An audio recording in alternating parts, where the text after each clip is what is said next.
আসসালামু আলাইকুম রহমতুল্লাহ বরকাতুহ। তে বন্ধুগণ, আশা করি আল্লাহ পাকের রহমতে সকলেই সহি সালামত আছেন। তে কবি কাজী একটা সাল ইউটিউব চ্যানেল 017140885009 এর পক্ষ থেকে আপনাদের সকলের প্রতি রইল একান্ত আন্তরিক শুভেচ্ছা ভালোবাসা। তে বন্ধুগণ, এখন আপনাদের সামনে যে বয়ানটা রাখবার চেষ্টা করব, বয়ানটা হলো ভয়ঙ্কর কোষ্ঠবদ্ধ রোগের ট্রিটমেন্ট। কি ভয়ঙ্কর কোষ্ঠবদ্ধ রোগের ট্রিটমেন্ট? বুঝতেই পারছেন, মানে সহজে পায়খানা হয় না, খুব কঠিন কষা। কষার বিভিন্ন ওষুধ আছে, হোমিওপ্যাথিতে আছে, অ্যালোপ্যাথিতে আছে, আয়ুর্বেদিতে আছে, হামদর্দে আছে, আরও বিভিন্ন ওষুধ আছে, বুঝলেন না? কিন্তু আসলে ভয়ঙ্কর যেগুলা কঠিন কষা, কোনো ওষুধেই কোনো কাজ করে না। সোজা সাপটা কথা আমার।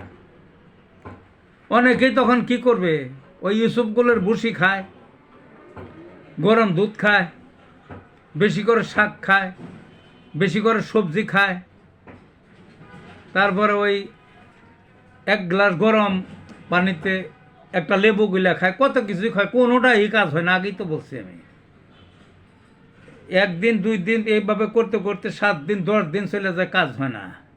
ডোজ দেয়, ডোজও কাজ হয় না, মরার অবস্থা। কি করবেন? আমি 2টা এর কথা বলবো। সবজি যেটা হাতের কাছে এই শীতকালে সবচেয়ে বেশি পাওয়া যায়, কি একটা হলো ফুলকপি আর একটা টমেটো। ফুলকপি হলো 1 নাম্বার, আর একটা টমেটো, পাকা টমেটো। ফুলকপি আর পাকা টমেটো। শুধু ফুলকপি ধরলাম, ফুলকপিটা পর্যাপ্ত খাইবেন।